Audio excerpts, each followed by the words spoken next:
தேவனிடத்தில் நீ வந்தாக்க வேண்டும். என்னிடத்தில் கேட்கிறவனுக்கு நான் நன்மையானது தருவது நிச்சயம் அல்லவா என்று தெரிஞ்சு அந்த நன்மை பரிசுத்த ஆவியானவரே. அப்ப இந்த உலக வாழ்க்கையில தீமை நிறைந்த காலகட்டங்களில் தீமை நிறைந்த இந்த உலகத்துல நன்மை என்ற ஒரு நிலையில நீ வாழ வேண்டுமானால் இந்த பரிசுத்த ஆவியானுடைய துணை இல்லாமல் வாழ முடியாது. விட்டுக் கொள்ளுங்கள் என்று இயேசு சொன்னார்.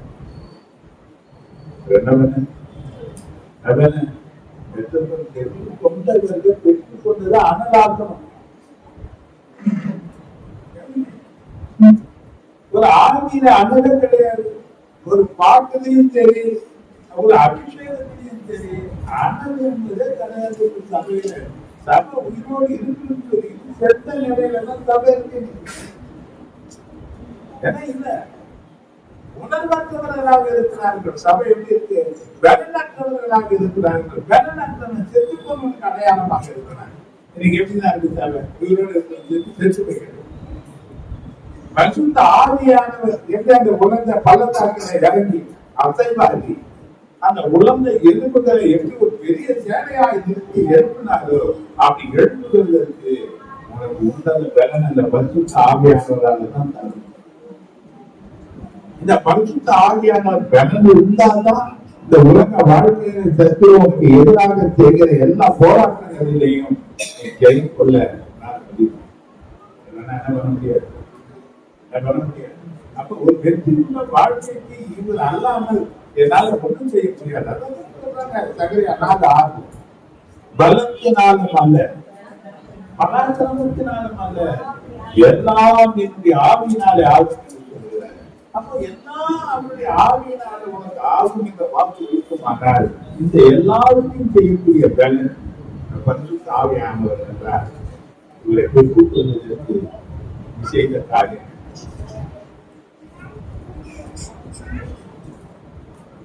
நான் அதை விட்டு நான் வந்து சொல்லியிருக்கிறேன், நான் கெஞ்சி இருக்கிறேன், நான் அழுது இருக்கிறேன், நான் வெற்றி பேசி இருக்கிறேன், என்ன நம்புங்க என்று சொல்லி நான் ஆண்டவர்கிட்ட கேட்டு பல நாட்கள் எழுது.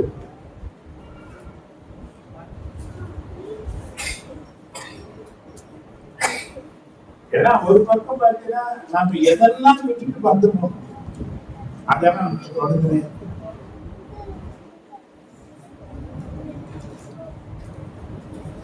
எது நம்மளை கடந்து வந்ததா இருக்கும். விட்டுட்டு வந்த பாருங்க அத்தனை யாரு தொடர்ந்து வரும். இப்ப எதாவது பிரச்சனை நம்ம நின்றோம்னா அதை நம்ம ஒட்டி திரும்பினா அவன் அனுப்புறது தலைமை மேல கையை வைத்து விட்டு பார்க்கிறவன் பரம ராஜ்யத்திற்கு தகுதியற்றவன். சில பின்வாட்டங்கள், சில பிரச்சனைகள் நம்ம எங்க திரும்ப வைக்குது. சில மனுஷர்கள் நம்மள பழைய வாழ்க்கைக்கு திரும்புகிற மாதிரி சில காரியத்தை என்ன பண்ணிட்டே இருக்கலாம். பல நிறைய பேசி இருப்பேன். முதல்ல மாதிரி நான் இருந்தேன் அவ்வளவுதான், முதல்ல மாதிரி நான் இருந்தேன் அவ்வளவுதான், முதல்ல மாதிரி இருந்தா அவ்வளவுதான். இப்ப அந்த நிலையில இருந்துதான் திரும்பி எந்த நிலைக்கு போகிறதுக்கு கூப்பிட்டு ஏன் முதல் இருந்த நிலை மோசமான நிலை, அன்னைக்கு தேவன் இல்லாத நிலை. தேவ பலன் அன்னைக்கு இல்லை உனக்கு. அன்னைக்கு எல்லாவற்றையும் பதங்க இன்னைக்கு சிந்திக்கக்கூடிய நிதானத்தை கருத்தை தந்திருக்கிறாரு. இன்னைக்கு தேவ பலன் உனக்குள்ள செயல்படுவது சகி தன்மையை தேவன் கொடுத்திருக்கிறாரு.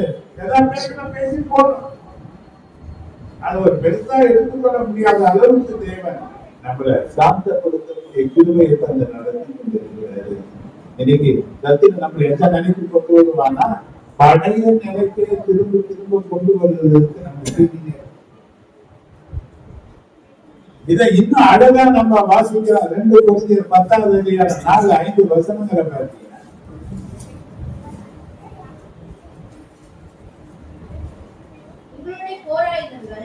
எங்களுடைய போராயுதங்கள் மாம்சத்திற்கு ஏற்றவைகளாக இராமல் அறங்களை நிர்மூலமாக்குவதற்கு.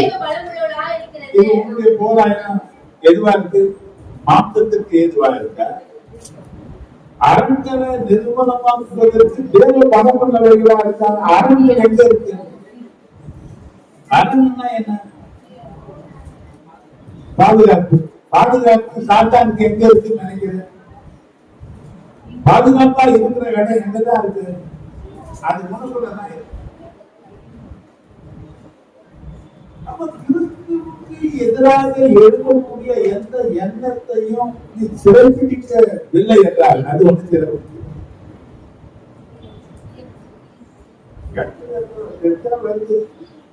நம்மளை சேர்ந்தாங்க, இல்லைன்னா நம்மளை எரிச்சல்படுத்துறாங்க, அதிக விதமான போக்கத்தை நடத்துறாங்க. என்ன நடக்குன்னு நினைக்கிறேன்? என்ன நடக்கும்? முதல்ல நம்ம யாரா இருந்தோம்? எடுத்தோட கை நீட்டவரா இருக்கும். இப்ப என்ன பண்ணுவோம்? நம்ம கண்ட்ரோல் போயிடுச்சுன்னா அடிச்சிடுவோம். அவன் அடியெல்லாம் வாங்க மாட்டான். அந்த தடுக்கவும் தெரியும், அழுத்தவும் தெரியும். அடிச்ச பிறகு கொஞ்ச நாள் யோசனை பண்ணினா ஏன்டா நம்மள அதை குற்றப்படுத்தினேன். ரெண்டு அடி கூட வாங்கி பேசாம போயிட்டு இருக்கலாமே. இவங்கிட்ட என்னத்துக்கு நம்ம கையை நீட்டு, இவன் கூட என்னத்துக்கு நம்ம பேசணும், இவன் கூட ஏன் நம்ம வாக்குவாதம் பண்ணணும்? ஏன்னா மழையால அதுல நம்ம பெருமைப்படுறோம். ஆனா இன்னைக்கு கிறிஸ்துவுக்குள் நாம் இருக்கிறதுனால, பரிசுத்த ஆவியான வழிநடத்துறது நமக்கு இருக்கிறதுனால நம்முடைய தகுதிகளை உணர்ந்து நம்ம வெற்றப்படும் கிடையாது. அவன் பேசுற பேசி போன பெரியாரா போடுறோம். அவனே பராக்கிரமசாலியா இருந்துட்டோம். நான் பலவீனமாவே இருந்துட்டு போறேன், எல்லாரும் சொல்லிட்டு போனான்னு போயிரு. ஏன்னா அது நடந்துறது பரிசுத்த ஆவியானது. அடிக்கிறது மட்டும்தான் பலன் அல்ல, அதை சகித்து போதும் தேவன் கொடுக்கிற பெரிய பலன். அப்ப சத்துருவன் திரும்ப திரும்ப திரும்ப அடிக்கடி திரும்ப பல நிலையில நம்ம யாரு சில பிரச்சனையில சிக்கும் போது திரும்ப அடிச்சா வாங்கி போட. அவன் சொன்னா சொல்லிட்டு பண்ண போட. உன்னை எகத்திற்கு வந்து நிறுத்த நினைக்கிறான், உன்னை நடுத்தருவில் கொண்டு வந்து நிறுத்த நினைக்கிறான். இதுவரை 4 பேருக்கு மறைஞ்சு இருக்கிற நீ 4 பேருக்கு மத்தியில வெளிவந்து நின்னீங்கன்னா ஐயா இதை பாரு ஒரு சாட்டி கட்டுவோம். 4 பேருக்கு மத்தியில என்ன பண்ணிடுவோம்? அவனை அசிங்கப்படுத்தப்படியா நினைப்பான். நம்ம நின்றுட்டு நாமே நாளைக்கு கையில பயிர் எடுத்து வெப்பம் வரும். ஏன்னா நம்ம அப்படி போதிக்கப்படல, நம்ம அப்படி போதிக்கப்படல. இப்படியாப்பட்ட சூழ்நிலைகள்லாம் நம்முடைய வாழ்க்கையில் அதிகமா இருக்கு. இப்படியாப்பட்ட நிலைகள் இருக்கு. தப்பித்துக் கொள்வதற்கு என்னுடைய மாம்ச பலன் மட்டும் போதாது, எனக்கு பரிசுத்த ஆவியினுடைய உன்னத பலன் எனக்கு தேவை. இந்த பலன் இருந்தால்தான் அந்த உலகத்துல அவன் கொண்டு வருகிற சோதனைகள், பிரச்சனைகள் எல்லா தீமையில் இருந்து நான் விலக்கி நான் காத்துக் கொள்வதற்கும் அப்பேற்பட்ட ஜனங்களை விடுவிப்பதற்கும் நான் பலன் உள்ளவனாக இருந்தால்தான் என்னால மற்றவங்களுக்கு பிரயோஜனப்பட முடியும். இல்லைன்னா நான் நோ யூஸ்.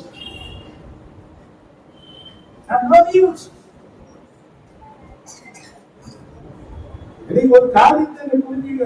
நோ யூஸா இருக்கிறது உனக்கு தெரிஞ்சல. ஒரு நாள் நோ யூஸ் தான், நான் நோ யூஸ் தான். ஆனா யூஸ் ஆகுறது உனக்கு இருப்போம் தான். நல்லது உன்னை பயன்படுத்துவதற்காகத்தான் தேவன் உன்னை முன்கூட்டியாக தெரிந்து கொண்டார். ஆனா பயன்பாட்டுக்கு வருவதற்கு நீ அவருக்கு ஒத்துழைக்கிறது அவசியம். சொன்னா தெரியும் பலனை பெற்றுக்கொள்ளனா அது அவசியம் உணர்ந்து கொள்ளு. அதற்காக பிரயாசப்படு, அதற்காக தேவ சமூகத்தை விடுதுகளை. அதை விட பெரிய காரியம் உன் தேவைகள் ஒன்றும் குறைப்படாது. தேவ சமூகத்தில் நீ நிற்கிற நேரங்களை போல ஆசீர்வாதமான நேரங்கள் இந்த உலகத்துல வேறு ஒன்றும் கிடையாது. நீ இருக்கிற அத்தனை நேரங்களுக்கு உடைய பலன் நிச்சயமா கணக்கில் எழுதப்படும். அது வாழ்க்கையில வந்து உனக்கு அது படிக்கக்கூடிய காரியத்தை கர்த்தர் உனக்கு செய்து முடிப்பார். ஆனா கூடிய நிலைகளில நம்ம தேவ சம்பவத்துல வர முடியாதபடிக்கு, நிற்க முடியாதபடிக்கு பல காரியங்களை சொன்ன அம்மாவுக்கு பிள்ளைகளை சத்து செய்கிற முதல் கிரியங்கள் தேவ ஜனத்திற்கும் நாங்கிற தடைகள். ஏன் தடை? தேவனோடு கூட இருக்கிற வரையில உன்னை அசைக்க யாரால முடியாது. நீதான் ஹீரோ, நீதான் ஹீரோ. நீ சொந்த நடக்கும். தேவன் சொல்லுவதை நீ சொல்லுவ, கனப்படுத்தப்படுவ. எந்த மனுஷனையும் பிரியப்படுத்தாம தேவனை பிரியப்படுத்தும் போது தேவன் தனக்கு பிரியமானவர்களுக்கு அவருக்கு வேண்டியது அத்தனை கர்த்தர் செய்யக்கூடியவராக மாறுவார். எதை பெற்றுக்கொள்ளுங்க. அப்ப தேவ பலன் எத்தனை முக்கியம் என்பதை நீங்க வாழ்க்கையில அறிந்து கொள்ள வேண்டும். நீங்க பாருங்க, ஏதாச்சும் ஒரு மாற்ற சுபாவம் இல்லைன்னா கெட்ட பழக்கங்கள் உன்னை அடிமைப்படுத்தும் போது, உன்னை அடிமைப்படுத்துகிற காரியங்கள் இருக்கிறதா என்று என்ன மாற்ற சுபாவம் பார்க்கலாம். கணக்கு 19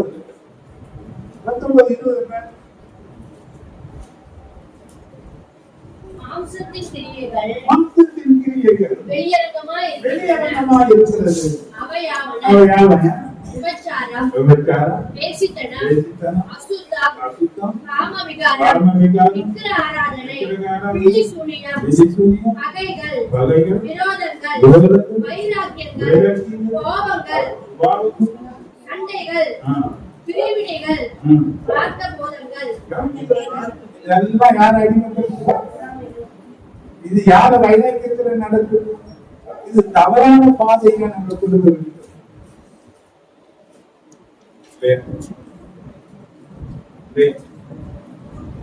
ஒரு காரியத்தை ஒரு காரியத்தை ஒரு வாயாடி ஒருத்தி இருந்தா அவன் அங்கங்க ஆசனம் போட்டு உட்காருவான். அந்த வழியா ஒரு பேர புத்திகரமான மனுஷன் வந்தான். அந்த அவ இருக்கிற சந்துக்கா வந்தால் அவள் சந்தா பதிவு உண்டு. இப்ப அவனை பிடிச்சு அவனை மயக்கக்கூடிய வார்த்தைகளை பேசி, என் புருஷன் ஊர்ல இல்ல, அவன் வியாபாரத்துக்கு போயிட்டான், பணப்பையோட போயிட்டான், எத்தனை நாள் கழிச்சு தான் வருவான், நான் உன்னை தேடினேன், உனக்காக என் மஞ்சத்தை அழுத்தப்படுத்தினேன், நீ வா, விடியற்காலம் வரையில இன்பங்களினாக துடிப்போம் என்று சொல்லி வார்த்தைகளை பேசி, மயக்கக்கூடிய வார்த்தைகளை பேசி அவளை கவர்ந்து வந்தார்.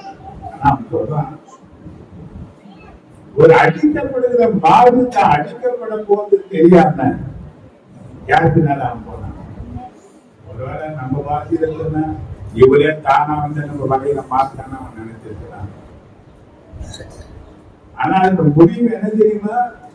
இவர் பலிகடா ஆக போறாரு, பலியாக போறாரு, இவர் பரலோகத்துக்குரியவர்களா போக போறது இல்ல, இவர் பாதாளத்துக்கு சொந்தக்காரங்களை பார்க்கக்கூடிய நிலையில இப்ப யாருக்கு போனாரு?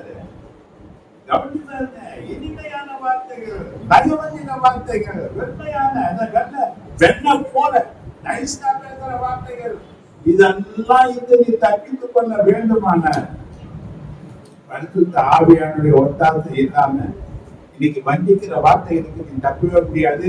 இந்த வார்த்தையை நான் எத்தத்தில் ஒன்னு அடிபடுத்த நினைக்கிறேன். நிறைய பேர் மாட்டாங்க, எப்படி மாட்டாங்க அடிபட்டவங்களுக்கு கேட்க.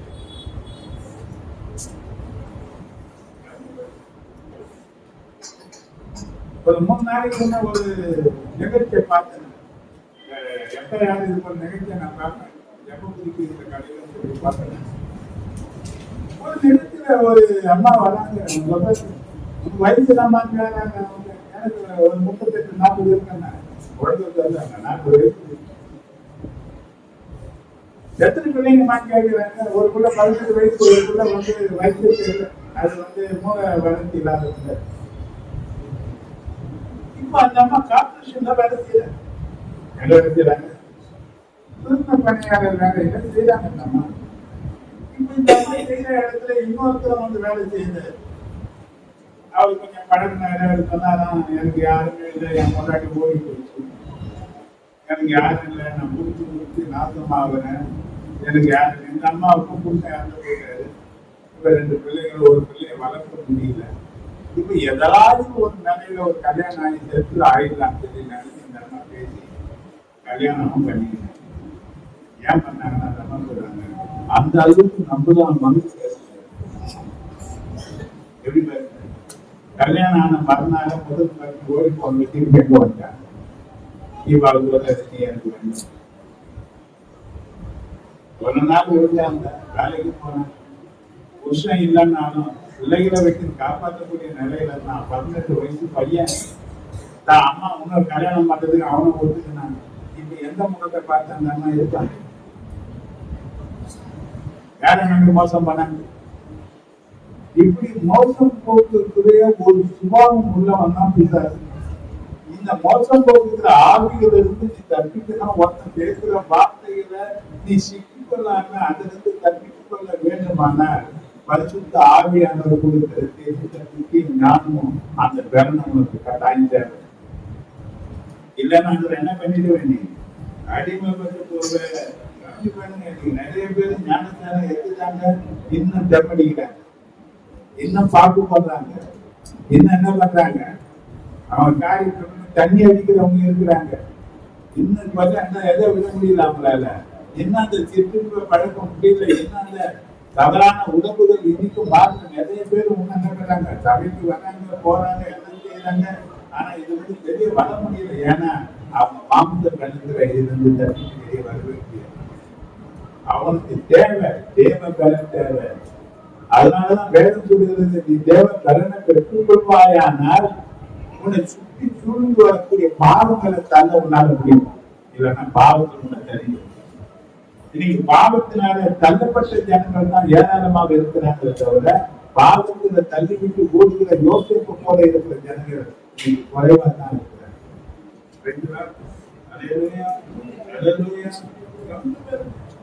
இந்த கேடான பழக்கத்திலிருந்து விடுபட இன்னைக்கு பலம் இல்லையே என்று வருத்தப்படுகிற ஜனங்கள் தான் அதிகமா இருக்கிறாங்க. ஆண்டவர் நமக்கு கொடுக்கிற ஒரு நல்ல செய்தி தான், கர்த்தர் உனக்கு பலன் தருவாரானால் அது காண்டாக மிருகத்திற்கு ஒரு பலனை போல அது இருக்கும். ஏன்னா அது தேவனுடைய பலன்.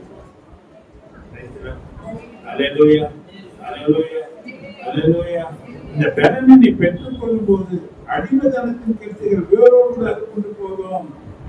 காண்டாமிருகத்துக்கு கொடுத்த பலன் உங்களுக்கு உண்டு என்றுதான் தேவன் சொல்லுகிறார். தேவ பலனை நாம் பெற்றுக் கொள்வதனால் அடிமதனத்தின் கருத்துக்கள் முடிவதுடன் ஆவிக்குரிய உன்னத அனுபவங்களின் ஊரே நாம கடந்து செல்லலாம். அப்போ ஏற்று வாசிக்கிறோம்.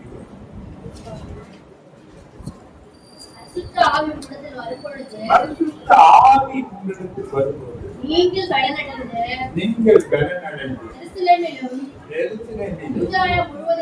யூதேயா முழுவதிலும் சமாரியாவிலும் பூமியின் கடைசி பரியந்தமும் எனக்கு சாட்சிகளாய் எப்ப சாட்சியா இருக்கீங்க? நம்ம சாட்சி தானே.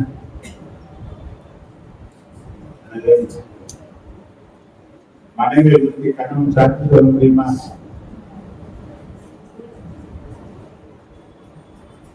கணவனுக்கு மனைவி சாட்சி சொல்ல முடியுமா? பெற்றோர்கள் குறித்து பிள்ளைகள் சாட்சி சொல்வார்களா? பிள்ளைகள் குறித்து பெற்றோர்கள் சாட்சி சொல்வார்களா என்று பார்த்தீங்கன்னா சாட்சி எப்பதான் நாம நடத்துகிறோம். நாம் யார் என்று சொல்லி நம்மளை காரணம். அப்ப தேவ ஆவியில நிறைந்திருக்கிற ஒரு மனுஷன், தேவனோடு கூட ஐக்கியத்துல வளர்க்கிற ஒரு மனுஷன் ஊதியமான வர்ணம் தன்னை தற்காத்து. ஊதியமான வர்ணம் அப்படி இல்லாத ஒரு மனுஷன் மாம்ச பலத்தை சார்ந்து நிற்கிறவன் அதுல விரும்பி போகும். அதனாலதான் ஒவ்வொரு மாசமும் வாக்குறுதிகளை நாம ஜெபிக்கிறோம். 10:23 எளிமையாக நம்ம வாசிப்போம்.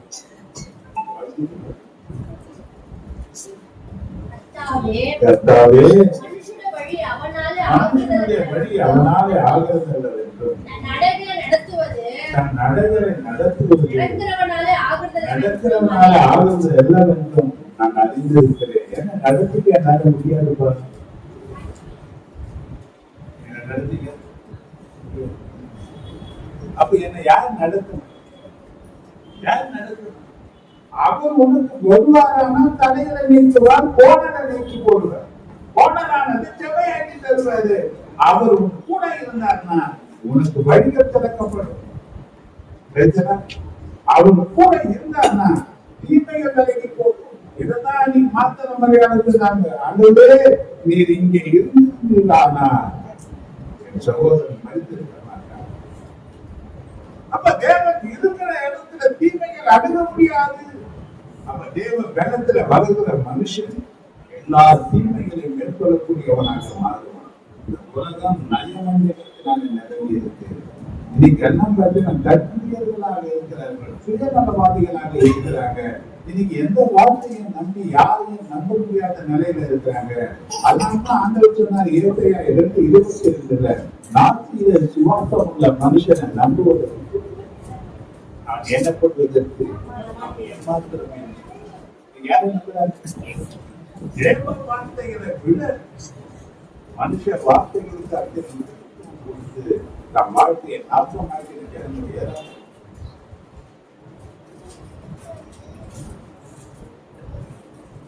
எங்க ஓடி வரணும்? மாதத்துக்கு ஓடி வரணும். அவர் மன்னிக்கிறதுக்கு தயப்பெடுத்த தேவனாக இருக்கிறார். மன்னிப்பை பெற்றுக்கொள்வதற்கு நீ என்ன பண்ணலாம்? தேவன் மனம் இறங்கி உன்னை பலப்படுத்துவதற்கு கேட்கணும், பொறுக்கணும், அழுத்தணும், கேட்கணும், பாதத்தை பிடிக்கணும். அன்னைக்கு யாருக்கு மாதிரி நான் கால் நொண்டி நொண்டி நடந்தாலும் பரவாயில்ல, என் நண்பர்கள் சுற்றுனாலும் பரவாயில்ல, என்னை ஆசீர்வதிக்கிற வழியிலும் நான் உங்களை விடுவதில்லை என்று அவன் சொன்னான். சொன்னாரு, நீ மனுஷனோடு தேவனோடு கூட போராடி நீ வெற்றி பெற்றாயே என்று அவனுக்கு எப்ப வாழ்க்கையில உறுதியா இருக்கணும். தேவனை கண்டுபிடிக்கணும். ஒருவேளை தமிழ் பண்ணிக்கலாம், ஒருவேளை பலவீனத்துல ஏதோ ஒரு காரியத்துக்கு அடிமைப்பட்டு போனோம். இப்ப அந்த அடிமைதனத்தின் முகத்துல இருந்து நான் விடுவிக்கப்பட்டு தேவன் என்னை வைத்த சுயாதன நிலையில நான் வருகிறதுக்கு தேவன் பலன் எனக்கு தேவை. இந்த தேவ பலனை சில பேர் என்ன பண்றாங்க, தப்பா நினைக்கிறாங்க. மீனிங் தப்பா இருக்கு.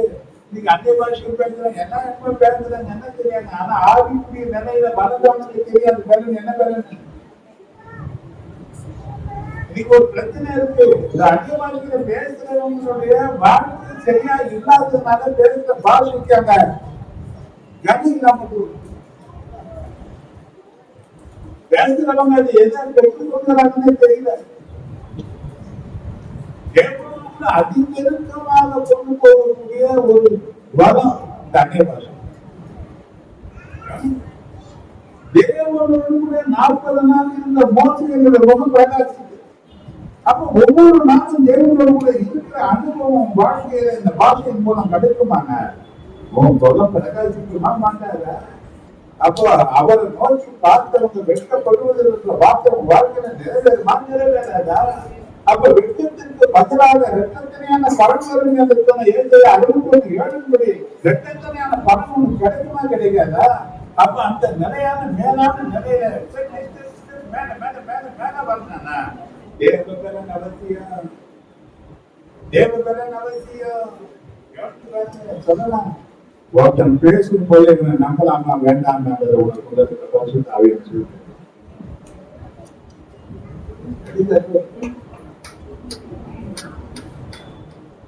தேவ பலத்துல இருக்கிறவன் எல்லாவற்றையும் மேற்கொள்ளக்கூடியவனாக மாறும்.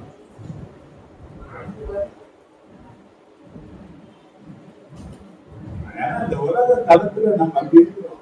எப்பப்பவும் நெருக்கம், எப்பப்பவும் பிரச்சனை, எப்பப்பவும் போராட்டம். நம்ம உலகத்தை நல்ல இன்னைக்கு பள்ளிக்கு பள்ளி கல்லுக்கு கல்வி பள்ளி வந்துடுற அளவுக்கு நம்ம யாரும் எந்த இதுல மாட்டோம். இன்னைக்கு எல்லாவற்றையும் செலுத்துக்கு போவதற்கும் நம்ம அதை தள்ளி போறதுக்கும் நமக்கு பெரும் தேவையா இருக்கு. தேவ பலன் நமக்கு தேவையா இருக்கு. தேவ பலத்திற்காக ஜெபிப்போம். தேவ பாதத்துல விழுந்து கிடப்போம். தேவ பலத்தினாலே காந்தான் தெரிவிக்கப்பட்ட பலனை பெற்றுக் கொள்வோம். எதுவும் என்னை அடிமைப்படுத்த முடியாது என்று தேவனுக்கு முன்பாக நாம நின்று தேவனை மகிமைப்படுத்துவோம். கர்த்தர் ஆட்சியத்தில் சாராங்க காணிகள்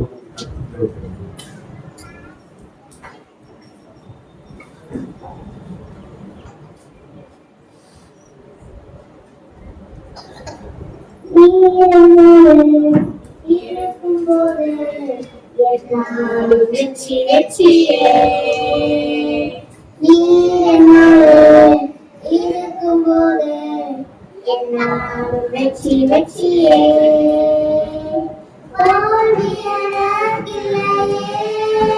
நான் தோற்று போவதில்லையே தோல்வி எனக்கில்லையே நான் தோற்று போவதில்லையே நீர் என்னோடு இருக்கும்போது என்னாலும் வெற்றி வெற்றியே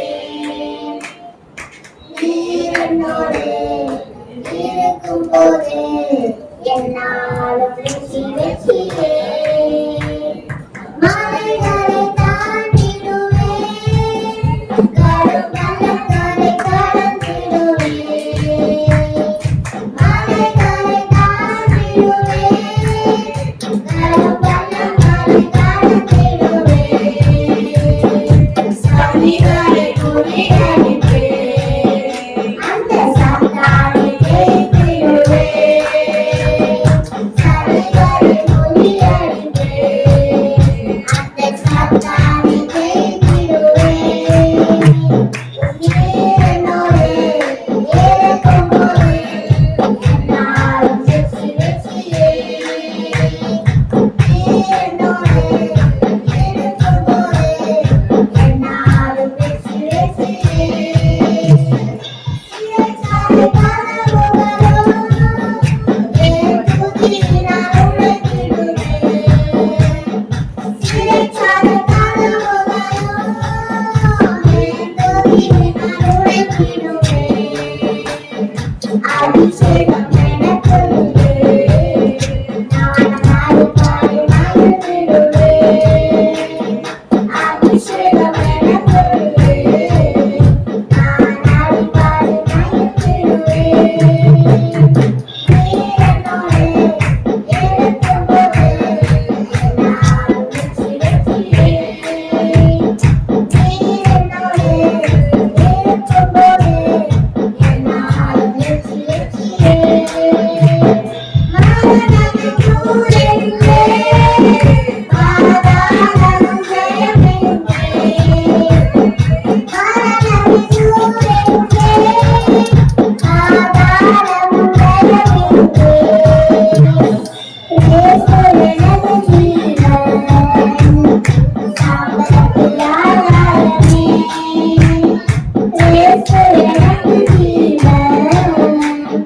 சாம்பலத்தில் ஆகாயமே நீர் என்னோடு இருக்கும்போது என்னாலும் வெற்றி வெற்றியே நீர் என்னோடு இருக்கும்போது என்னாலும் வெற்றி வெற்றியே தோல்விய நாட்டிலே நான் தோற்று போவதில்லையே தோல்விய நாட்டிலே நான் தோற்று போவதில்லையே நீர் என்னோடு இருக்கும்போது என்னாலும் வெற்றி வெற்றியே நீர் என்னோடு இருக்கும்போது என்னாலும் வெற்றி வெற்றியே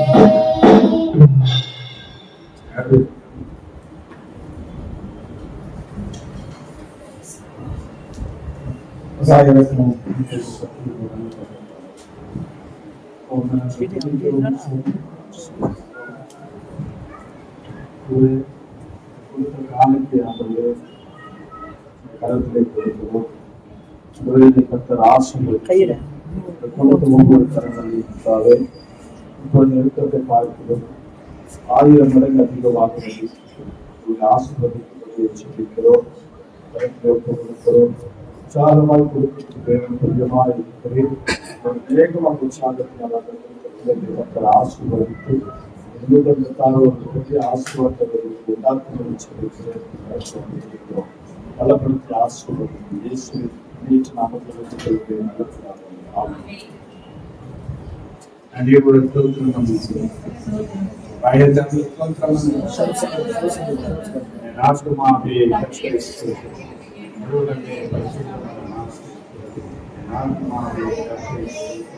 கர்த்தர் செய்த சகல உபகாரங்களின் கர்த்தராகிய இயேசு கிறிஸ்துவின் பிதாவாகிய தேவனுடைய அன்பும் பரிசுத்த ஆவியானுடைய ஐக்கியமும் ஆசீர்வாதங்களும் பாதுகாப்பும் பராமரிப்பும் வழிநடத்துகிறோம் நம் அனைவரோடு வந்திருக்கிற குடும்பங்களோடு எண்ணத்தில் நீடித்து நிலைத்திருப்பதாக. இன்னைக்கு சிவன் வந்து ஸ்ரீலா குடும்பம் எடுத்துனாங்க. அவருடைய எதிர்காலம் குடும்ப வாழ்க்கை மகளுடைய மன விருப்பங்களை கருத்து ஆசீர்வதிக்க முடியாது.